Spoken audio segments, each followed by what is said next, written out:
Rishabh, do let me know the voice is clear.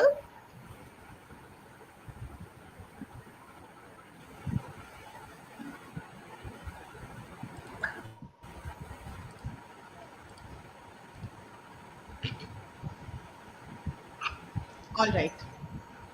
Okay. Good morning, sir. Good morning. Good morning on Good behalf of morning. Planet.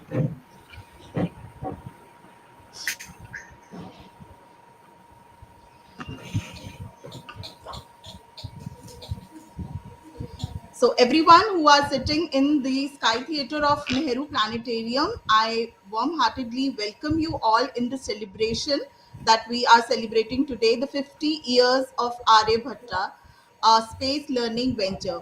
I think you all must be aware that this year on 19th of the April, the 50 year we've been completing or the first indigenous satellite called Aryabhat, and we've been commemorating with lot many educational program to make students youth aware that how much our country had gained from taking satellite to the bullock carts to cycle, and now the Chandrayaan, and rest is history. Everyone talks about, and many other uh, uh, ambitious programs lined up for 2025 to 2040. So on this occasion, I'm very grateful everyone, each one of you that you have present here in the celebration, and our honorable guest, um, TK Sundaramurthy sir. Despite of so much time constraints, he managed to come virtually online to speak all the young budding minds on this very uh, important topic. So it's given me immense pleasure to welcome you all to this very special celebration, 50 years of Aryabhat, a space learning venture commemorating India's pioneer step into space with the launch of Aryabhat, our first satellite. Today, we are privileged to be joined virtually by India's space program, a man whose career has spanned over 4 decades and who has been the heart of India's satellite and communication missions, Mr. T. Sundaramurthy, sir. Mr. Sundaramurthy began his remarkable journey in space science after completing a bachelor degree in mathematics from Scarlet Heart College, Tirupathur. He went to earn his DMIT honors in aeronautical engineering for Madras Institute of Technology (MIT) and later pursued a ME with distinction in aerospace engineering from Indian Institute of Science, Bangalore. He joined the ISRO Satellite Center as a mission analytic and quickly became an integral part of India's space success story.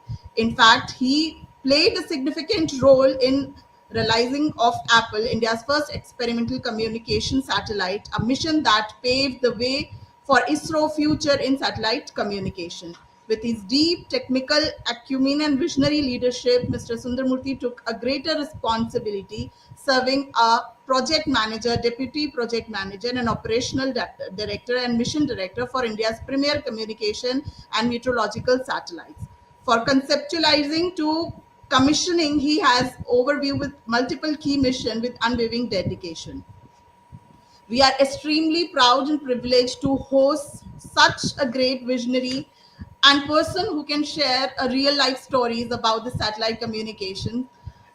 We are really honored, sir, to have you virtually with us on this program, and this is the right, I think, appropriate program to have much insight from you. So without taking much time, I would like to give you stage because all the budding mind are interested and wanted to listen uh, real-time stories from ISRO and also space satellites. So India had begun from bullock cart, as we can see, from bullock cart to cycle, and now the world can see.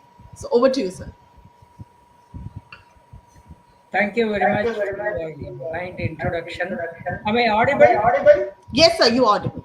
Okay, then.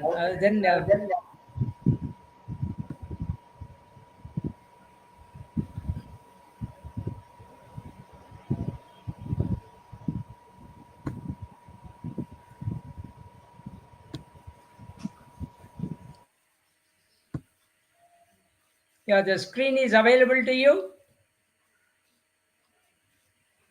Hello,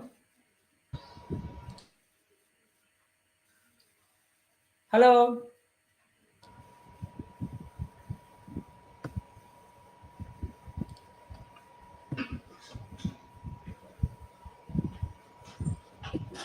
Yes, sir, we can Yes, see sir, we you. can see you.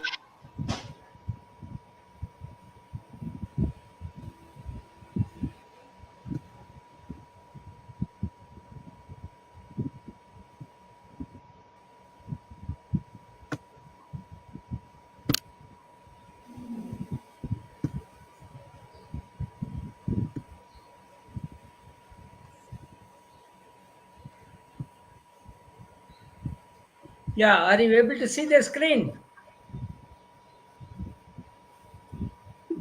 Yes, sir. Yes, sir. Okay.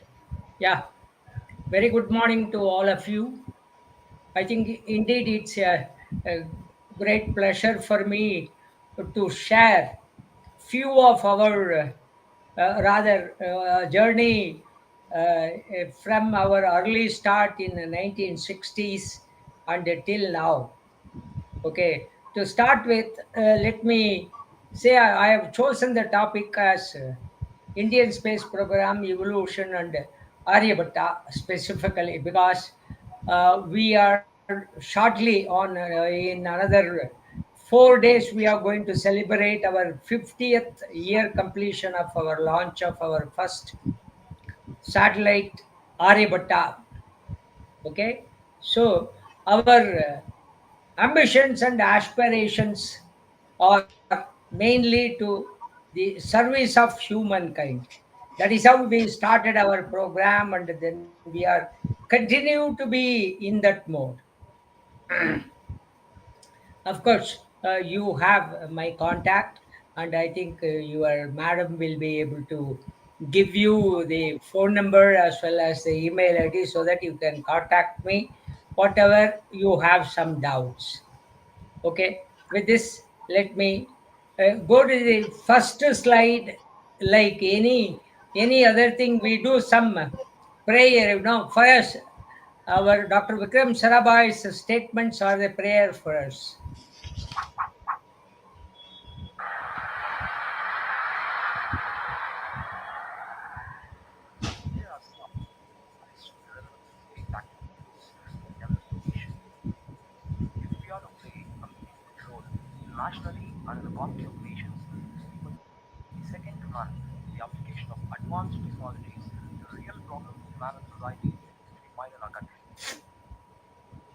Okay, I think what I am trying to tell is that when Dr. Sarabhai, when represented UN Council for Indian Space Program, the countries were questioning him.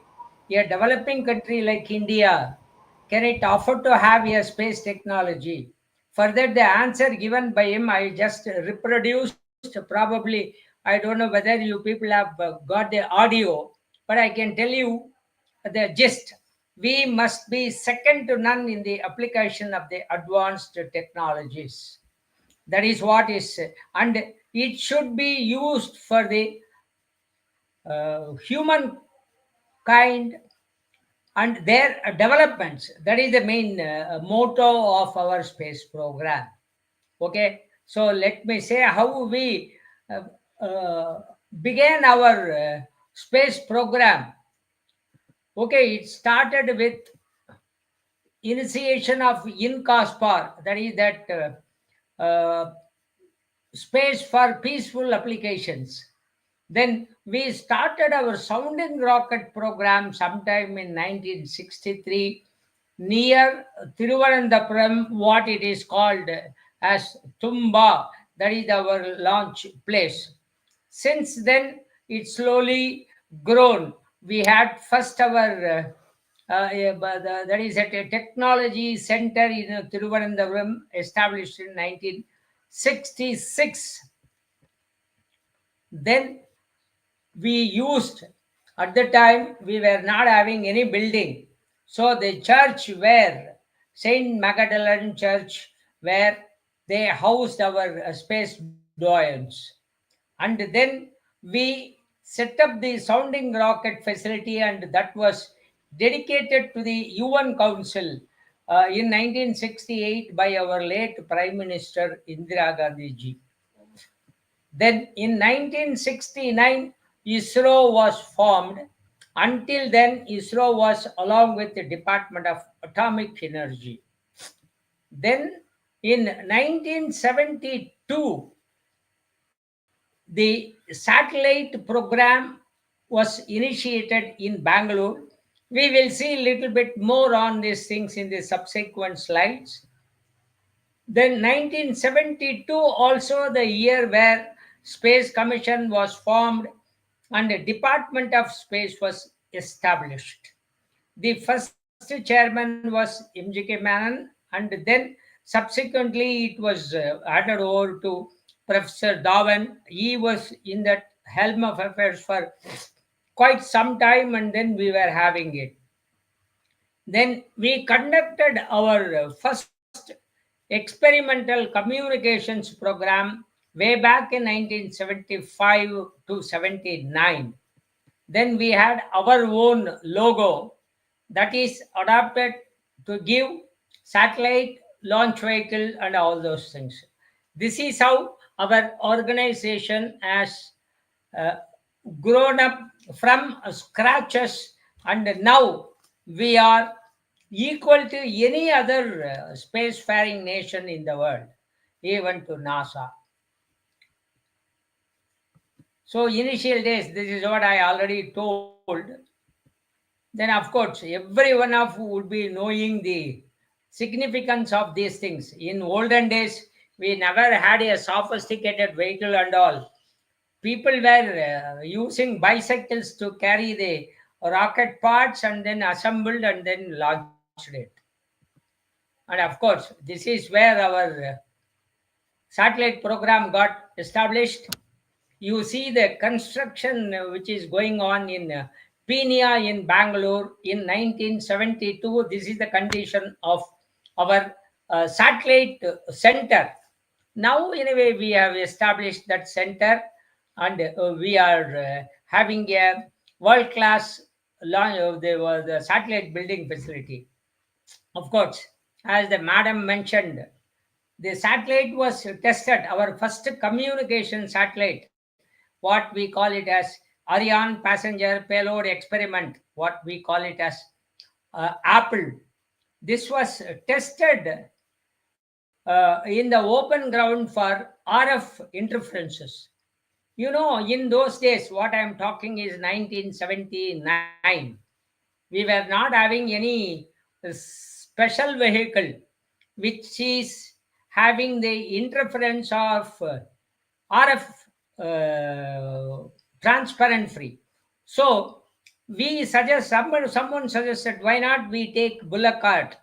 Bullock cart cannot be a transparent thing, so we use that. That is being used for non-conducting platform, and we did the test, and this satellite was there in the orbit for 3 full years. This is the kind of a thing what we have, and we started our journey, and then we could be there.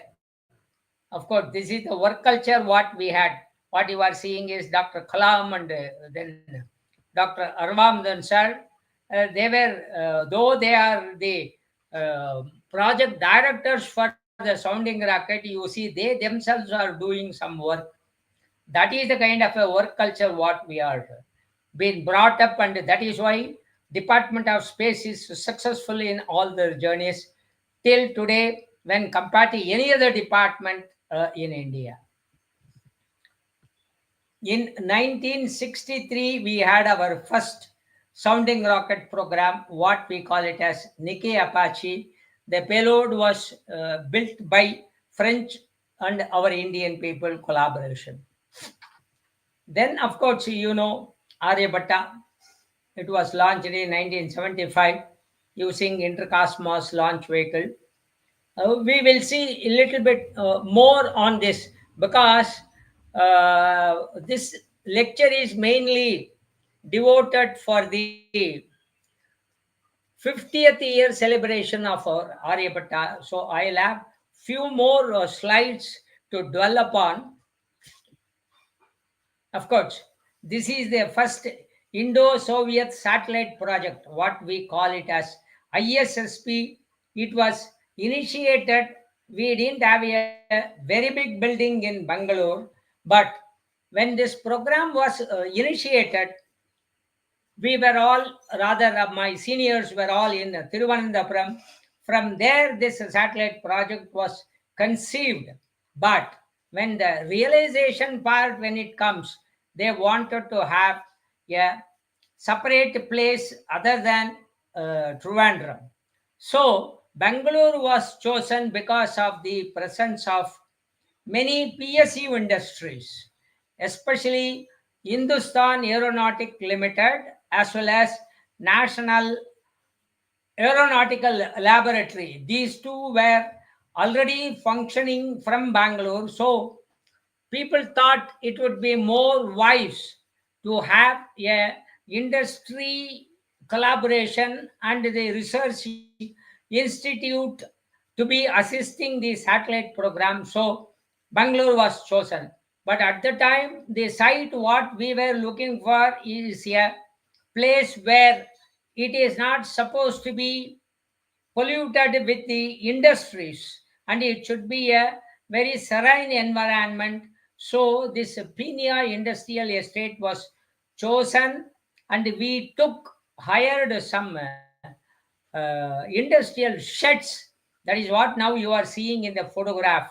This is how the satellite building center was established. Then this is the kind of lab what we established for the Aryabhata launch. In fact, there are very interesting anecdotes and stories about Aryabhata, how we initiated. See, in 1972, of course, I was studying this. All these things I gathered after joining ISRO in late 70s. That has given us a kind of a boost. How we started our journey in early 70s, rather, okay, late 70s, how we started. In fact, the people who were working, who worked for Aryabhatta in the 1970s, they were all fresh graduates from the engineering institutions. They were all read about the communications and electronics and telemetry, telecommunications, all from the textbook. They were all having only the theoretical knowledge. When they have been asked to build a satellite, I think among the 200 plus odd people who worked for Aryabhatta, not even seen a satellite physically, but they have been entrusted the job of building a satellite of our own. That is, we didn't want to buy a satellite, but we wanted to have a satellite of our own. That is how we started. And all our programs are driven by the requirements and whatever available facility we made use of it. That is the main thing. So this setup, when Russian had come, when they were really commented to our people, are you people really serious with this kind of a lab and with this kind of an environment? Are you sure that you want to? Are you sure that you are going to build a satellite? Yes, we not only given the assurance, we did it from 1970 to 1975 in the 3 years. We developed the satellite, we built the satellite, we launched the satellite. You see, this is a kind of a summary of our Aryabhatta. The mission is scientific and it is experimental, because we cannot say that it is an operational satellite because we don't know. This is our first beginning of the satellite program, as well as we are entering into the space world like other countries. So the weight of the satellite was 360 kg. You know, the power generation is hardly 46 watts. I think you can imagine, not even a bulb, what in our house we were using, that what we call it as a in olden days the bulb will be a globe, the globe like thing, and that 40 watts, with that light only, with that power only, we'll have to manage the entire spacecraft working. That is all this required subsystems all to be functioning within this 46 watts of power generation. For generating the power, we were having the solar panels which is mounted all along the body, so that wherever sunlight falls, it generates the power. And whenever the satellite is in eclipse, rather when it goes behind Earth, sun will not be there. At that time, nickel cadmium battery will be used for the power supplying purposes. The communications were being through VHF band, that is what we call very high frequency band. For that, there is a transmitter as well as receivers, and antennas are all being used. Okay.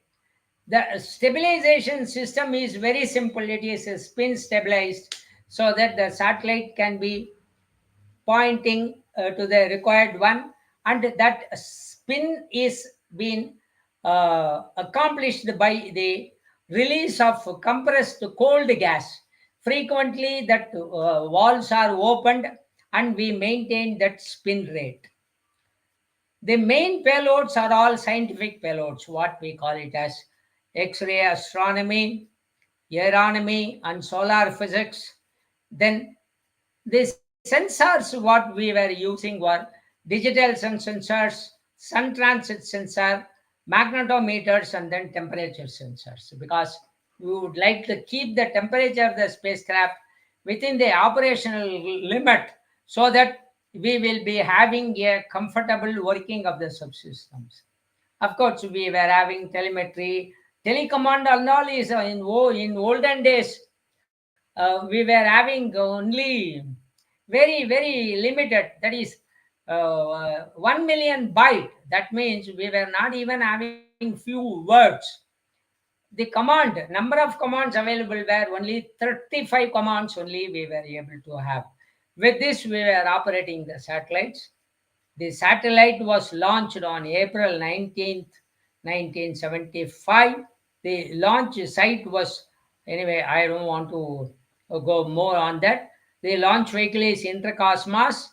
It has put into an orbit of 563 by 619 kilometers. The inclination of the orbit was 50.7 degrees. But these are all the parameters where we optimized and discussed with the launch vehicle people and finally arrived at it.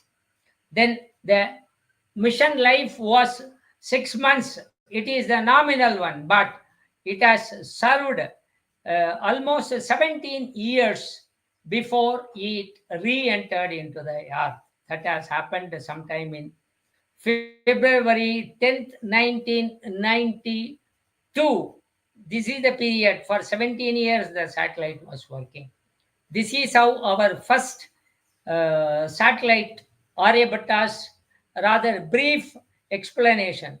Now, I will give you few more. This is where the Aryabhata satellite, when a mechanical prototype was, the structures test was done in our structure assembly, and then you are seeing that satellite is undergoing the structural tests. In this, you are seeing the satellites are being assembled in parts. That is what you are seeing there in this picture. That three parts, what you are seeing is that first one on the left side is that topmost portion. Middle portion is where we have all our electronic and control and power, the systems packages are sitting. The third one, what you are seeing on the right side, is bottom portion where it had kept all the cold gases, so that enabled for the control as well as to maintain the spin axis. This is where during the assembly of the satellite, our Prime Minister has visited Pinia Satellite Center. At that time, this photograph was taken. This is another, along with the same time, she visited the facilities, and she was being shown the facilities where you are seeing all the big people, and you can see the former Chief Minister Devaraja is also along in the picture, and our Professor Rao ji is there. He has taken to the clean room. That is where clean room. What I meant is, if you take 1 cubic meter, the particle expected is 1 in a lakh. That is, if there are only one particle is allowed in the 1 lakh in that 1 meter cube thing, that is the kind of a cleanliness you are required to manufacture the spacecraft. This is the things. This is the clean room what you are seeing.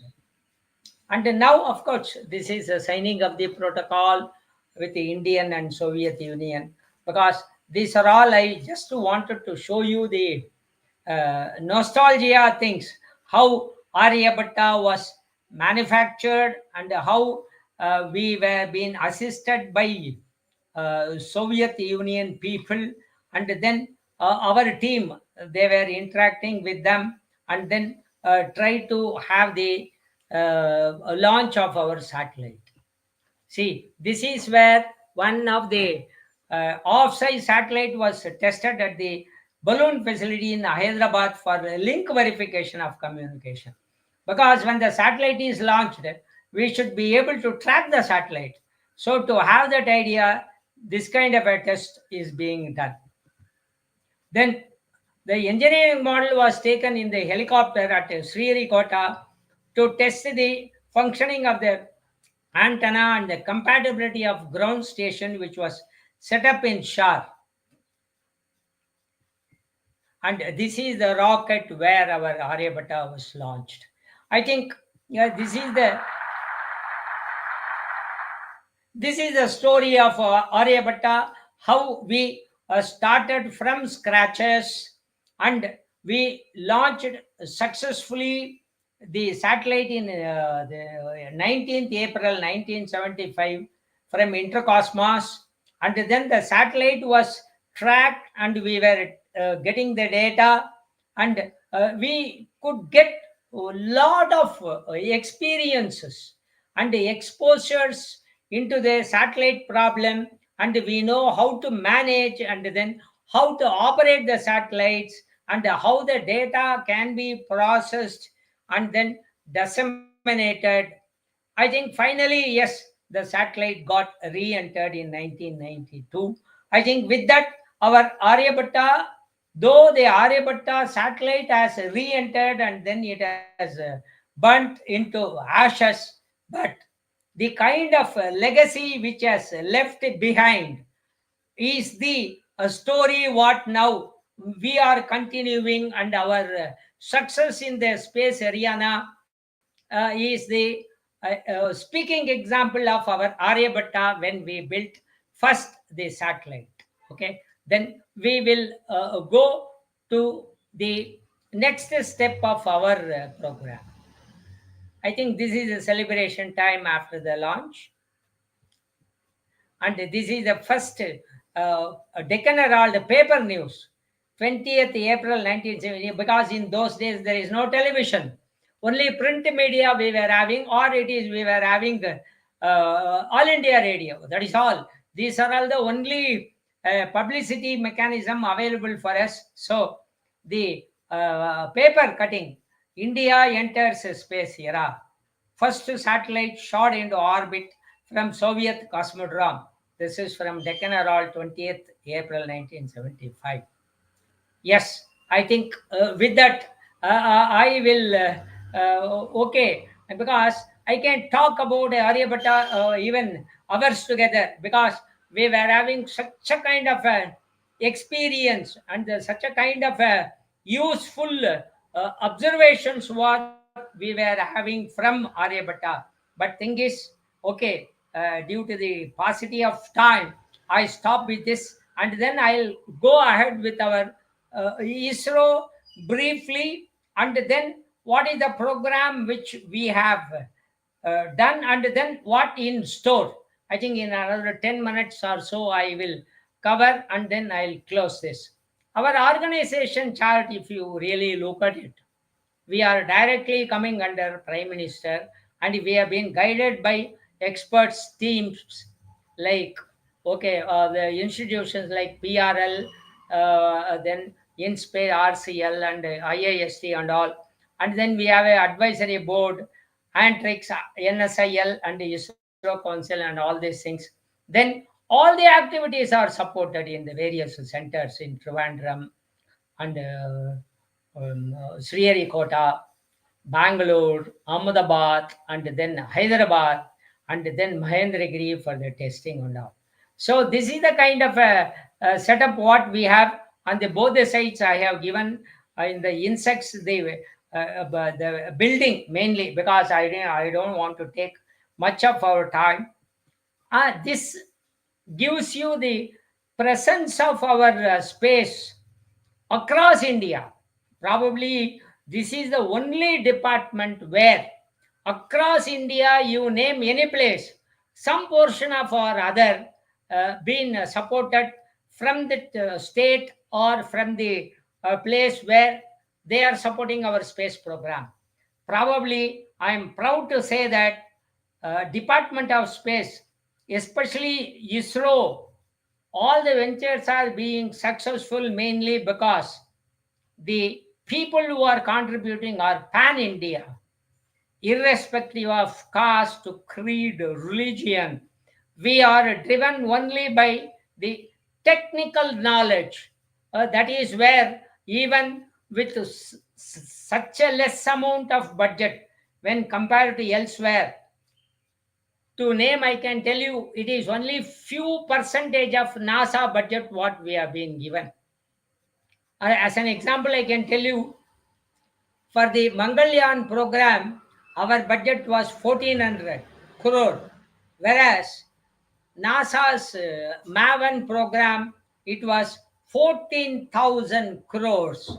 That is 10 times what our budget was. Whereas we could succeed in our first attempt itself to go around Mars, whereas US people took 6 attempts. After that only they could succeed. This is what I can say. I am proudly saying that yes, we have achieved this mainly because of our hard work and our dedication. And then we always learn from the failures. Failure, that's what. Failures is a stepping stone for the success. I think it is definitely applicable for us. I think with this, let me move on to the. See, this gives you an idea of what is our roadmap. If you see in the bottom, we have just lined up what are all our launch vehicle programs, whatever we had. Started from 1960s with the sounding rocket. We had our own launch vehicle called SLV, then ASLV, then we moved on to PSLV, then GSLV, then yes, the vehicle which can now carry our Indian to the space. And then reusable launch vehicle is our next step. Then we were having array of spacecraft programs, which is in the geostationary orbit, used for broadcast purposes, communication purposes, and all other related services. Then we were having our own regional navigation systems. I think this is equivalent to GPS, what we are using it. This is mainly meant for our defense people to get a better accuracy than what GPS can give. I think we established this. Again, I can tell you the total budget is around 1200 crores. Whereas in GPS, to build one satellite itself, they are spending 2000 crores. Like that, they are having 28 such satellites, whereas we are having only 7 satellites with a budget of around 1200 crores only, and it is being used by our defense people. Then our remote sensing programs. This gives us our earth resources, and then it gives our cartographic satellites, and it gives our oceanographic things, and it gives all kinds of services like drinking water potential, wasteland mapping, agricultural purposes, or fisheries, or irrigation developments and watershed developments. All these things are being used by our remote sensing satellites. So array of satellites are there. If I start explaining, it will take a lot of time. And then in terms of cartography, we have a better accuracy than a meter. That means a car is going on the road can be tracked from our satellite. These services are being used by defense people. I don't want to go too much into it. Then, of course, all of us know what is Chandrayaan. See, in Chandrayaan, we are the first country to map the Chandrayaan fully because we went into a polar orbit. Until now, until India launched our Chandrayaan, all the satellites were going along the moon in their equatorial orbit. That was the reason. But we were the first to have a satellite which is going pole to pole so that entire moon surface was mapped. No data was been fabricated. Rather, it is not been obtained by some analytical means or some theoretical means, whereas these are all observed from. Then another major outcome of Chandrayaan 1 is, yes, our budget is always a lower budget, and our timeline is also very short. And we are all proud to say that India was the first country to say to the world, moon is having water. That is our feather in our cap. Though 50 years back itself, the moon programs have already been done, and Neil Armstrong has landed in 1969 on moon. They also could not decisively prove the presence of water on the moon, but we did it. Yeah, that is a kind of a potential what we have. Then, okay, next major mission was Mars orbiter mission. I think someone has referred that if you calculate the auto fare from Earth to Mars, our budget is much lesser than that. And then the budget what we used for our Mars program was orders of less than Avatar movie, what you people have seen, the Hollywood movie. So that is the kind of a shoestring budget we did this. And again, we entered into Martian orbit in the first attempt itself. And here we made use of all the subsystems are already proven in the previous spacecrafts, so that we could make it in 18 months the satellite, whereas NASA took 36 months to realize their satellite. Okay. Then our next one is Gaganyaan. Yes, the program is keep getting delayed due to so many other reasons. Of course, the main spoiling thing was COVID, where we clearly lost 2 to 3 years of time, because software can be done by sitting at home, whereas hardware cannot be done by sitting at home. We have to do it in the clean room and work area only, but that was prohibited almost 2 plus years. That is why we were getting delayed on this. Of course, by this year end and by next half of the year, we should see a human, our Indian, in space. This is the kind of a vehicle what we are using it.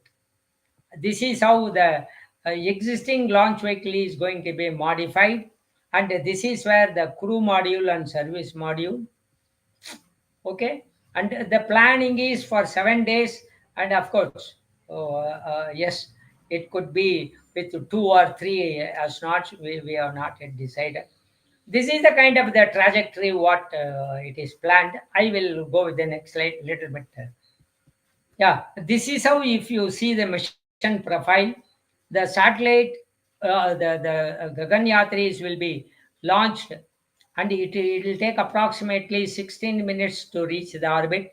They were in the orbit for 7 days, and after the completion of all the experiments, the crew module will re-enter into the Earth, and this phase almost takes around 30 minutes and is splashed down either on sea or land.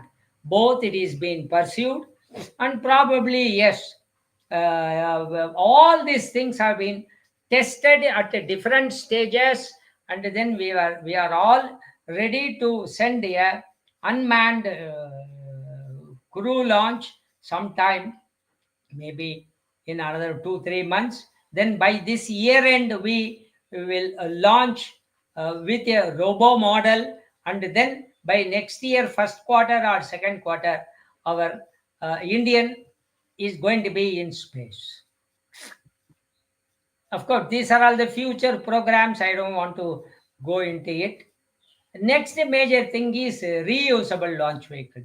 Like you are seeing that SpaceX, he is already started using the booster stages. He already started reusing heat shields and second stage.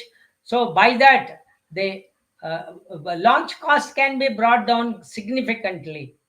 As of now, to launch a 1 kg satellite, we require something like $5,000. That can be brought to $500. And of course, yes, it is a saving for us, and then we can make use of it for something else. Of course, like any other programs, we should have our own vision.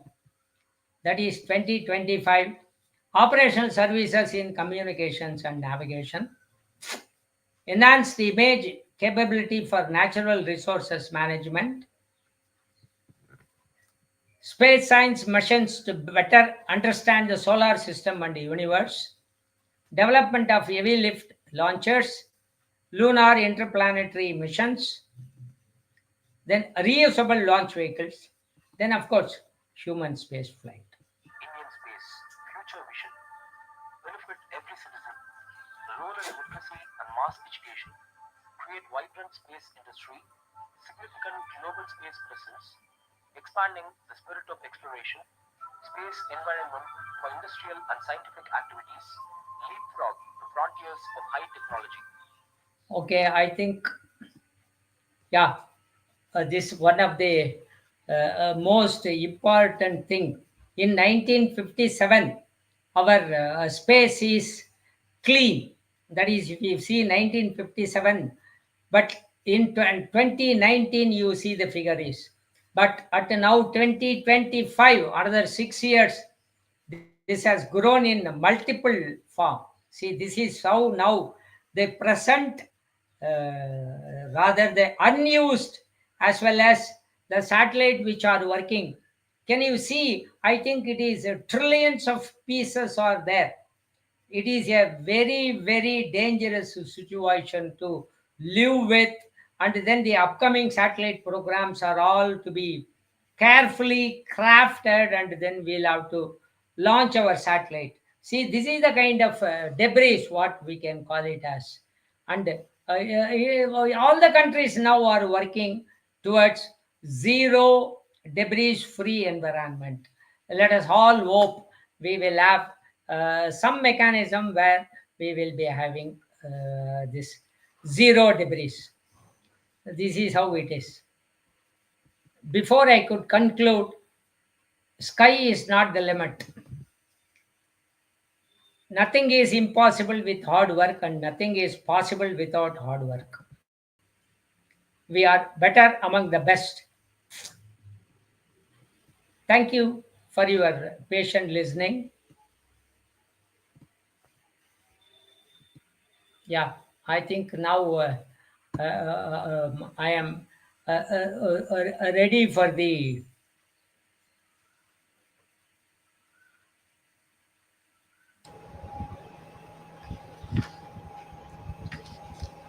Thank you so much, sir.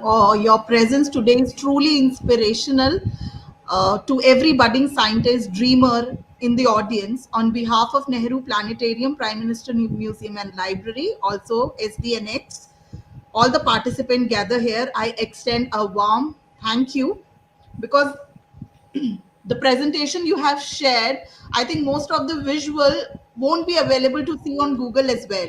So this was completely a journey of ISRO and of the Indians, as we have started a journey from bullock carts to cycle to Aryabhat to the latest technology you have shared, like in the coming projects of India. We are really proud and privileged to listen to you personally, although it was virtual, but I think this was an opportunity.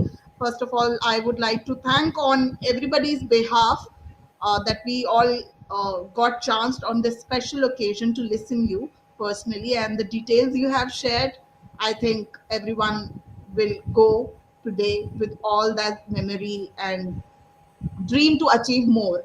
As you rightly said, that ISRO is some one of the organization who always believe learning from the failures, and this is the motto I think everyone should follow in our lives too. So thank you once again, sir. Thank you so much. And now we can take some questions. I ask my team if any students would like to ask anything. They can We can give them chance to come near the stage and they can ask the question. And sir can answer.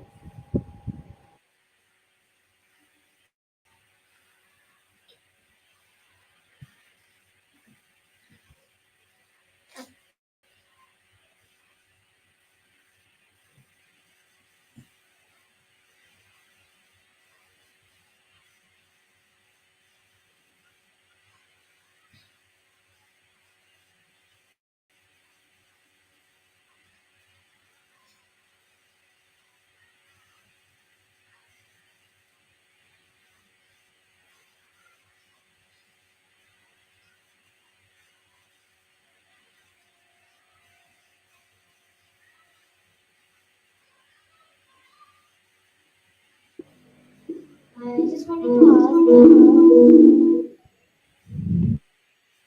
I think ask them to mute all other things. Otherwise, I'm Don't getting the the echo. satellites crash to each other when there are so many of them outside space?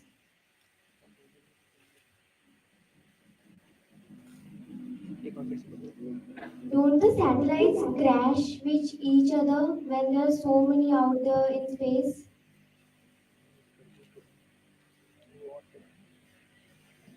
Hello, hello. Hello, good morning. I'm not getting the question clearly. I'm not able to. The audio is there is some problem. Looks like. I was just asking that do the satellites crash with each other when there are so many of them? Satellites. So Do she would like to ask, do satellite don't they crashed in the space, Yeah, because that there yeah, are is. See, not many no. satellites. Okay. Okay, the chances are very remote in olden days. But today, what I am seeing is, I think you could have seen the before I could conclude, I shown you a picture where how the satellites are being going to be managed with such a kind of a full of debris. So, what really we do is we really keep tracking the other objects which is near to our satellites, and if we see a probability of its hitting near to our satellite, we maneuver our satellites in such a way that we avoid. I think these kind of situations you would have seen international space stations, they regularly do this to avoid the impact of these objects. So they slightly move the space station slightly, or they change the attitude so that that object can be moved without hitting the actual object which is of our interest. Thank you.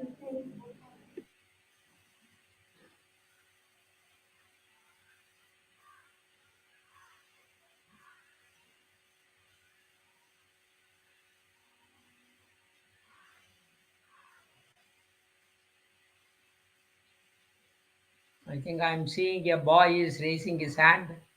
Yes, sir. There are a lot many students who would like to ask. But I think for me the audio is not very clear. I think from there is some problem. I don't Yes. know. Yes. So, good morning, sir. First, so Very good. Yeah, very good morning.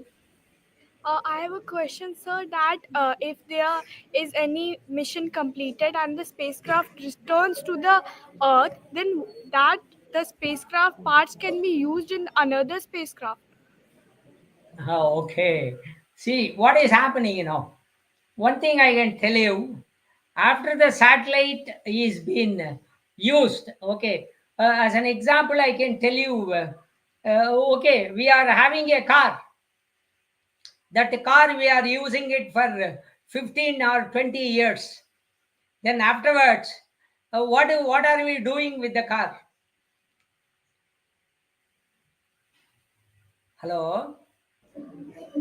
Yeah, We what do we do with our car?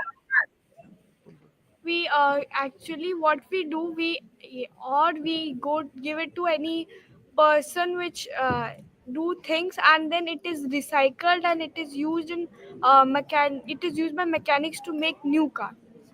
Fantastic. Why are we not reusing those things? Can you repeat, sir? Why can't we reuse the car parts? Because they are not in the condition to use. Okay. For your information, the car itself, when we are using it and when it is gets old, and we are not in a position, so we just leave it as a scrap. Like that, in the spacecraft also, when it completes its lifetime of, let us say, 10 years or 15 years or 20 years, the parts, the electronic parts, what we are using, all its life is already been spent. It may be having few more. It's like any other electronic device you take it. No electronic device lasts for hundreds of years. It will be last for a decade or 2 decades kind of a thing. And another most important thing is bringing back the satellite to the earth in the same condition is impossible. In the sense, so much of money needs to be spent, and it is not worth to bring it back in that condition, because the reuse of the things is almost, in practically it is nothing. So that is why we leave the satellite, and when it re-enters, because of the atmospheric presence and the kind of speed which comes, it gets burnt and it goes into ashes. Okay. Okay, sir. Thank you, sir.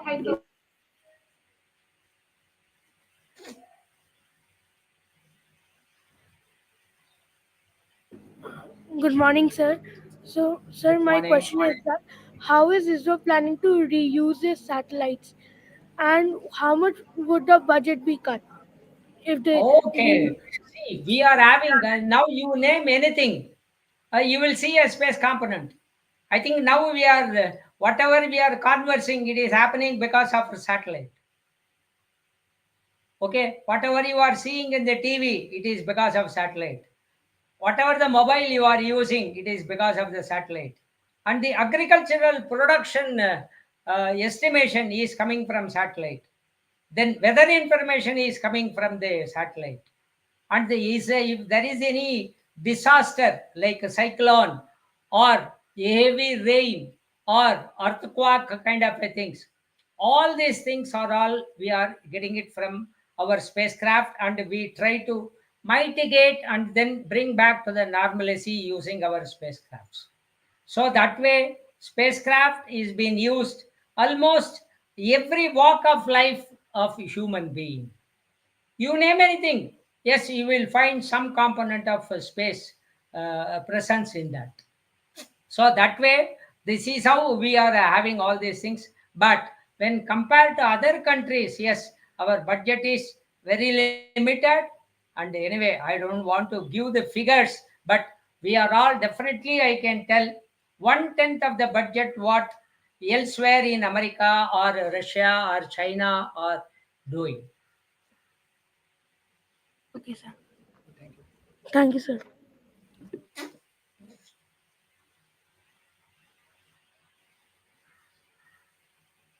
Good morning, sir. Good morning, sir. Money. Sir, as we know that there are many asteroids and meteoroids in space which are burning, so there must be many chances that some asteroids and meteoroids crash into these spacecraft. So then, what would happen? See, thing is, see, of course, yes, meteorites and asteroids now, anyway, because the asteroids belts are present in a particular zone. So we are able to map the asteroids and its movements. And I know my satellite how it is going to go. So a priori itself, I know and I can see that the satellite is not entering into the high zone of asteroid presence, or a meteoritic hit is very rare because it happens very rarely. It is not happening regularly, whereas asteroids are not like that. Yeah, a host of asteroids are present with a lot of minerals and other things. Yes, by in advance predicting the asteroids, we can avoid and then safeguard our satellite. Thank you, sir. Okay, ma, ma. Good morning, sir. So you were talking about you were talking about I a think zero. you are the same guy. So I would like to ask you how's ISRO and NASA planning to create a zero debris environment? Yeah, I can tell you last year itself, why, 3 years back, we launched our Polar Satellite Launch Vehicle. We aimed for a zero debris launch. What happened was, when the launch vehicle took the satellite to the orbit, first stage, anyway, it falls in the sea. Second stage, we after that burnout, we maneuvered the stage such a way that also again burns in the uh, earth. So the third stage, which has entered along with the satellite, what we did was, after the satellite separation, the third stage was maneuvered in such a way that it safely re-enters and then gets burnt.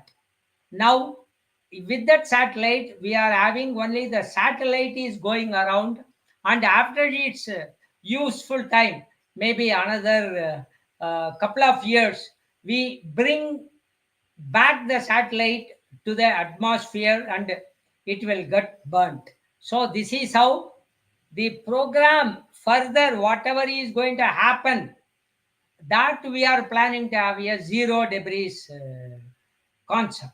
But whatever from 1957 was the first satellite launched by Russia, from then to now, whatever the objects which are trillions of pieces present in the space, now the researchers work is going on how to bring back all those things and then make debris free. Thank you, sir. Okay.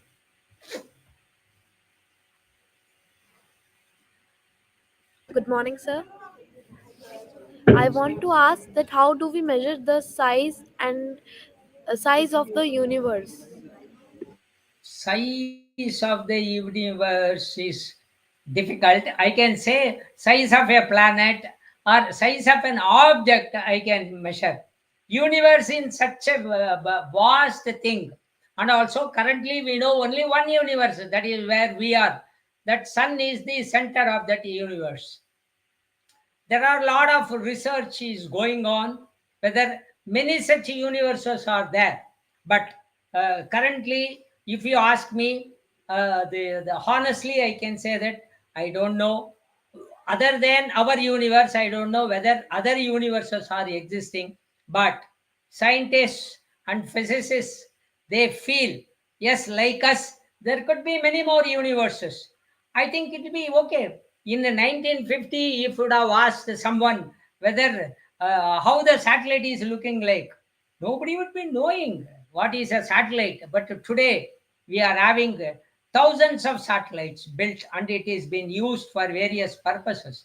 Like that, I don't know, maybe in another 1 decade or 2 decade, yes, there could be some revelations. You may be having multiple universes. At the time, yes, we can quantify what is the vastness of the universe, what are all the things present in the universe, and how it is being managed, and how it is being existing. These things can be revealed, but time is the factor. How can we calculate the age of the universe? I am not getting you. It was echo. Yeah. Hello. Please How can unmute. we calculate the age of the universe or any planets? Planets and all can easily be measured. What is its size? What is the orbit it is going around? And where it is? All these things are all being available now. We have a complete mathematical formulation. Thank you, sir. Thank you, sir. Thank you. Thank you.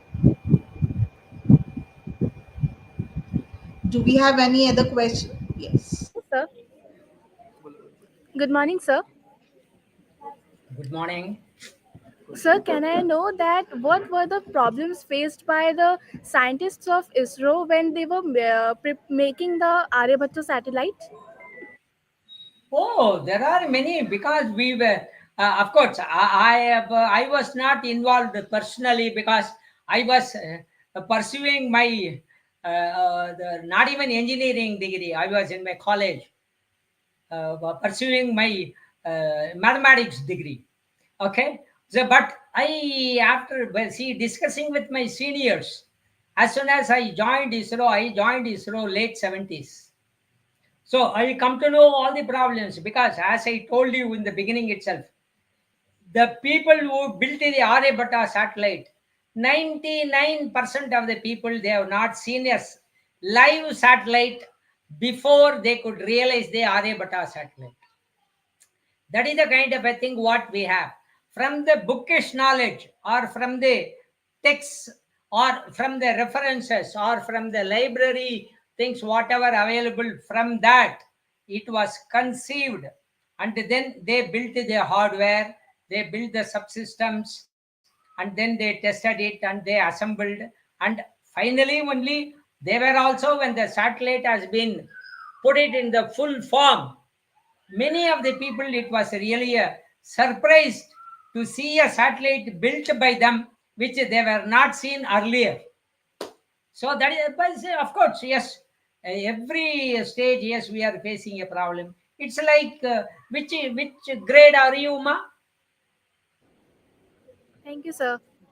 Which Great. grade Thank are you, sir. you? Which, sir, all the students are from class 7 plus. I think she's in class Okay, 8. okay, okay, Sir, okay. can I know what happened to the Aryabhata satellite and where is it after the mission? What is that? Please repeat the question. Uh, Sir, what happened to the Aryabhata satellite and where is it after the mission? No, that after the 17 years, it re-entered the Earth atmosphere and burnt it, and finally only ashes had come, and it had fallen on the Earth. That's all. That is the case with every object. the moment it enters into the atmospheric zone, it gets burnt and then go into ashes. That's all. Yes, sir. Thank you, sir. Okay. Uh, okay, now we have 5 minutes. We'll quickly take questions. So students who are sitting in the Sky Theatre can quickly come near the camera so that quickly we can take the questions. Yeah, please go ahead.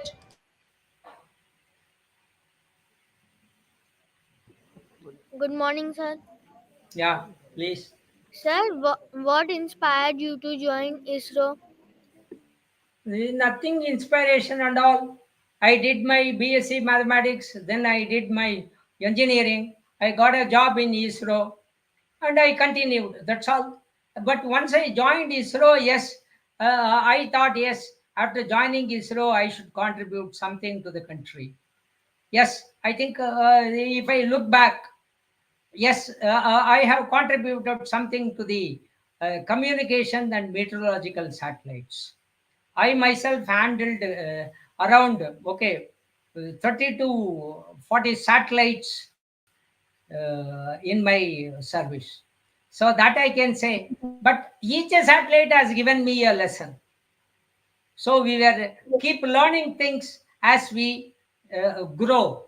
So that is how the kind of a thing. But okay, I didn't have any such kind of an aspiration, or I didn't have in those days the kind of a role model or that kind of a things. Yes, I got a job in ISRO. Then I started working sincerely and I put all my efforts into this. And then I always keep discussing with my seniors and my colleagues. They are the backbones for my knowledge growth in this space field. That is all. I can say that I am lucky to get into ISRO. That's how, yes, I could contribute something. Yes, now I Thank you, used sir. to tell the students, try to have some ambition. I want to be like this, like that. All the best. Thank you, sir.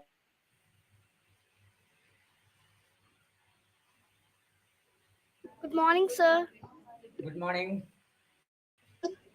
Sir, I want to ask, on an average, how many people and how many years it will take to launch a satellite, and how we can join ISRO? Okay, joining ISRO, anything is all right, but you should be rather in the top people. So that now the entrance exams. Okay, when I joined, I can tell you in late 70s, when I went for the interview, along with me, 70 people were there. And I am lucky to be the second person to be selected. There were only two people they selected among 70.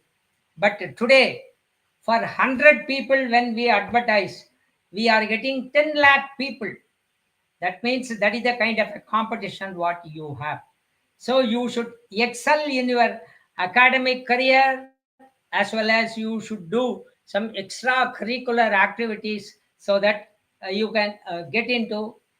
But whatever could be your background, you can join ISRO. There is no bar to join in ISRO. I should do only this particular course or any such things. Any course you do, you will find something in ISRO. But thing is, yes, your academic career should be excellent, and you should have extracurricular activities. And the competition is building up. For 100 posts, now we are getting 10 lakh applications. So that is the kind of a competition what you are going to face. So be wise in excelling in your academic career first, then try to get into a lot of extracurricular activities that will help you in gaining a mileage among other fellows. That is all I can tell. Thank you, sir.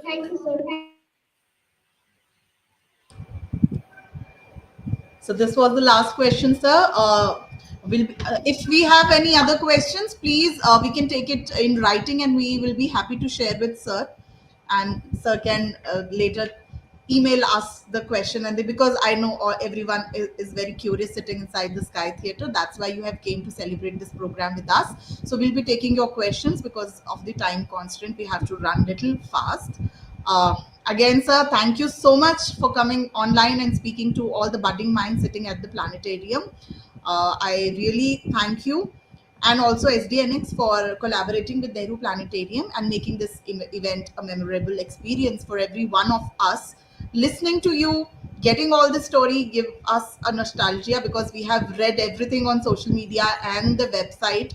Now we can see, today we have seen the real images, how the things have been done, and from dream to the vision and the ambitious projects of ISRO makes us really proud that we are Indian. So, on this note, sir, I would like to wrap today's session, and we'll be coming back to the Sky Theatre. Once again, thank you. And we look forward to get more insight about the satellite missions and other related stories of ISRO with you in the coming programs of Nehru Planetarium in future. Sir. Okay, thank you so much. All the very best for the kids. I think probably maybe in the coming days, I would like to be present physically, and then I hope I can interact with you people more meaningfully. Okay, because Definitely, always definitely. virtually is some sort of a, okay, I can say though we are communicating, that the kind of interacting personally it is being lost. So Definitely, anyway, sir. We'll, all the we'll be very love best. to host We you. will see in the coming days. I think Madam can organize some program so that I can be there. I will see my schedule and then I try to be there physically. All the Sure, very sir. best for you people. Thank you so much. Thank you, sir. Definitely, it will be a privilege, and we'll be honored to host you inside the Planetarium Sky Theatre. And in-personal student can listen to you. In-personal student can listen to you. Everyone is excited, and I think it will be added treat if we can see you personally sometime in future. Do let us know, sir. We'll definitely love to arrange session. Thank you. Okay then. Thank you, ma. Thank you so Thank you so much. much. I'm taking Thank you. leave. All Bye. the Have very a nice best. day. Thank you.